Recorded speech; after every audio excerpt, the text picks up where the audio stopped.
Next, decimation in frequency, அதாவது DIF, FFT. இதுல வந்து ரொம்ப சிம்பிளா இருக்கும், பட் கான்செப்ட் வந்து ரொம்ப சிமிலரா தான் இருக்கும். DIT ல நம்ம பார்த்த பட்டர்ஃப்ளை டயக்ராமுக்கும் DIF ல இருக்க பட்டர்ஃப்ளை டயக்ராமுக்கும் என்ன டிஃபரன்ஸ்னு பாத்தீங்கன்னா, DIT ல நம்ம இந்த மாதிரி கிராஸ் பண்ணிட்டு இங்க ஆட் பண்ணும்போது நம்ம என்ன பண்ணிருந்தோம், DIT ல அதனுடைய வேல்யூவா A plus B twiddle factor அப்படின்னு நம்ம ரெப்ரசென்ட் பண்ணிருந்தோம். ஆனா இங்க நமக்கு பாசிட்டிவ் ஹாஃப்ல வெறும் a plus b வேல்யூ மட்டும்தான் இருக்கும், எந்த twiddle factorம் இருக்காது. நெகட்டிவ் வேல்யூல DIT ல நம்ம என்ன பார்த்தோம் அப்படின்னா a minus b into twiddle factor அப்படின்னு பார்த்தோம். ஆனா இங்க நம்ம a minus b சப்ட்ராக்ட் பண்ணிட்டு அதுக்கு அப்புறமா நம்ம twiddle factor கூட மல்டிப்ளை பண்ணுவோம். இதுதான் நம்ம காமனா பண்ணக்கூடிய மிஸ்டேக்ஸா இருக்கும் DIF ல.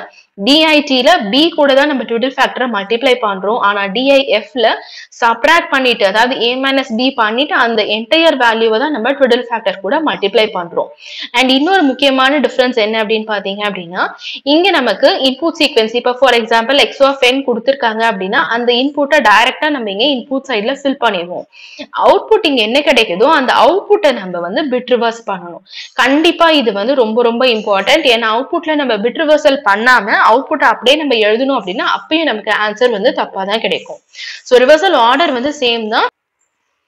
சோ இப்ப அதுக்கான ஒரு எக்ஸாம்பிள் பாக்குறேன், அப்ப உங்களுக்கு இன்னுமே நல்லா புரியும். சோ எக்ஸாம்பிள் வந்து 1 0 minus 1 0 கொடுத்திருக்காங்க. ஃபர்ஸ்ட் சொல்லிருந்த மாதிரி இது DIF யூஸ் பண்றதுனால ஃபர்ஸ்ட் இன்புட்ல நம்ம எந்த பிட் ரிவர்சல் பண்ணாம அப்படியே 1 0 minus 1 0 ஃபில் பண்ணியாச்சு. சோ ஃபர்ஸ்ட் 4 பாயிண்ட் அப்படிங்கிறதுனால 2 லைன்ஸை வந்து நம்ம இப்படி கிராஸ் பண்ணியாச்சு. ஸோ DIT ல நம்ம என்ன பண்ணிருப்போம் அப்படின்னா ஃபர்ஸ்ட் 2 லைனையும் லாஸ்ட் 2 லைனையும் நம்ம 2 பண்ணிருப்போம். ஆனா இங்க வந்து நான் ஃபர்ஸ்டே சொல்லியிருந்தேன் 8ல இருந்து 4ல இருந்து 2 அப்படின்னு.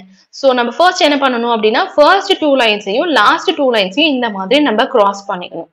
ஸோ இங்க நமக்கு வேல்யூ பார்த்தீங்கன்னா இன்க்ரீஸ் ஆகுது. So A plus B twiddle factor எதுவுமே இல்ல. So A வேல்யூ என்ன 1 and B வேல்யூ என்ன -1. So 1 minus 1 நமக்கு 0 அப்படின்னு கிடைக்கும். நெக்ஸ்ட் இங்கேயுமே பாத்தீங்க அப்படின்னா A plus B, ஏன்னா twiddle factor எதுவுமே இல்ல. So again 0 plus 0 0 கிடைக்கும்.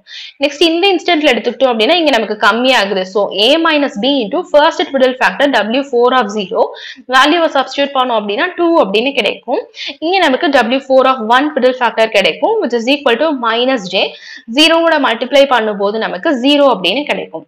இது வந்து நம்மளுடைய ஃபர்ஸ்ட் ஸ்டேஜ். செகண்ட் என்ன பண்ணணும் அப்படின்னா இப்ப நம்ம அப்படியே ஆப்போசிட்டா பண்ணணும். ஃபர்ஸ்ட் 2 லைனையும் லாஸ்ட் 2 லைனையும் இந்த மாதிரி தனித்தனியா ஒரு பட்டர்ஃப்ளை மாதிரி நம்ம டிரா பண்ணிக்கணும். அகைன் நம்ம A plus B and A minus B into twiddle factor ஃபார்முலாவை அப்ளை பண்ணோம் அப்படின்னா நமக்கு 0 0 2 and 2 அப்படின்னு கிடைக்கும். இப்ப நம்ம பிட் ரிவர்சல் பண்ணணும். ஸோ பிட் ரிவர்சல் ஆர்டர் 4 பாயிண்ட்டுக்கு என்னன்னு பார்த்தோம்னா 0 2 1 3 அப்படின்னு பார்த்தோம். So first value 0, second value 2, third value 0, fourth value 2 அப்படின்னு நமக்கு கிடைக்கும். இதுதான் நமக்கு தேவையான x of k உடைய சீக்வென்ஸ் வேல்யூஸ். ஸோ DIT-க்கும் DIF-க்கும் இருக்க பேசிக் டிஃபரன்ஸ் இதுதான். DIT-ல இன்புட் பிட் ரிவர்ஸ் பண்ணணும், DIF-ல அவுட்புட் தான் பிட் ரிவர்ஸ் பண்ணணும். DIT-ல நம்மளுடைய ஃபர்ஸ்ட் டேர்ம் பட்டர்ஃப்ளை டயக்ராம்ல A plus B into twiddle factor அப்படின்னு கிடைக்கும். DIF-ல twiddle factor இல்ல. DIT-ல செகண்ட் ஹாஃப்ல பாத்தீங்கன்னா A minus B into twiddle factor.